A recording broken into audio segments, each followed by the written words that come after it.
Entre le gris et le vert, entre le ciel et la terre, je vais et je viens. En ce modeste royaume, entre l'arbre et le pin, je dispose de tout le nécessaire. Mes pauvres frères, je n'appartiens pas à votre engeance. Parmi vos semblables, je vois tant d'orgueil que je me réjouis que ce vice congénital ne me touche point. La technique et le langage ne vous écartent guère de notre commune condition, la mort, le temps et le doute. Je ne m'inquiète jamais des soucis matériels. Je loge derrière ces feuilles, et voilà qui me suffit. Je me nourris de Sylvestre Vermisseau. J'effectue là un travail dont vous ne tenez pas compte.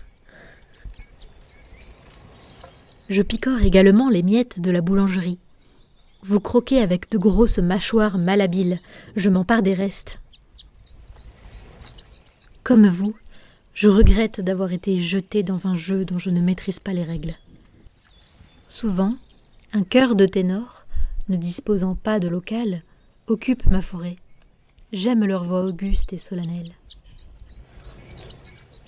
Ils répètent l'un de vos chants, composé par le seigneur de la montagne verte. Il évoque le songe, illusoire mais admirable, de vaincre la mort par la musique. Vaine espérance sans laquelle nous ne pourrions pas exister. Jadis, dans mon œuf, la claustration nourrissait mes puériles inquiétudes. Je craignais que le monde ne se limitasse à cette coquille. Je me lançais dans d'infinies imaginations. Enfin, je sortis. Du monde, je me trouvais mari. Je le croyais cohérent. Or, non seulement il subit le chaos et l'outrecuidance, mais il frôle l'infini, au moins pour moi. Mes pauvres ailes ne me guideront jamais au-delà de quelques contrées et ne me donneront jamais l'entier entendement du monde. Je naquis sur cette branche, dans un nid qui n'existe plus. J'aurais voulu le conserver pour mes enfants. Mais faut-il croire en la transmission ? Notre progéniture ne maîtrise même plus le bel canto. À moins que cette complainte ne reflète que le triste reliquat d'un inutile regret.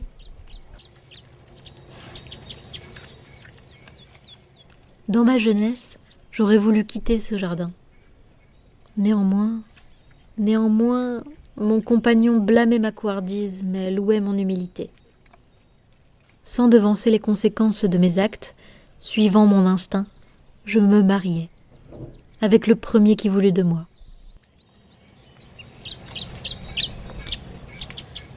La réussite se définit comme l'adéquation d'une chose avec le dessein que nous lui attribuâmes.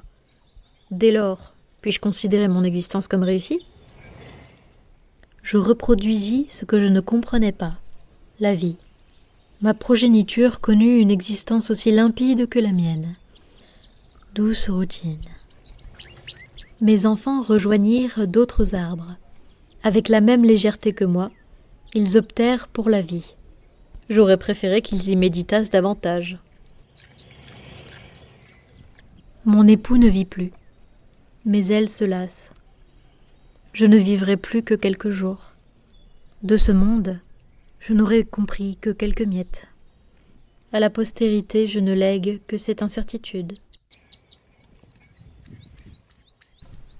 Au secret de mon cœur, j'ai vénéré la voix, tiède et doucereuse, animale et féroce, qui me disait de vivre et de porter la croix, des noires passions, esclaves de l'éros, mais un vibrant soupir d'une sombre lueur, m'incliner à suivre le Tao et la voie, et à quitter enfin le siège des douleurs.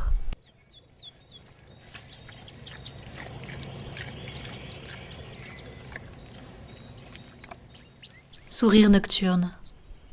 Après le chant, le néant, le doux néant.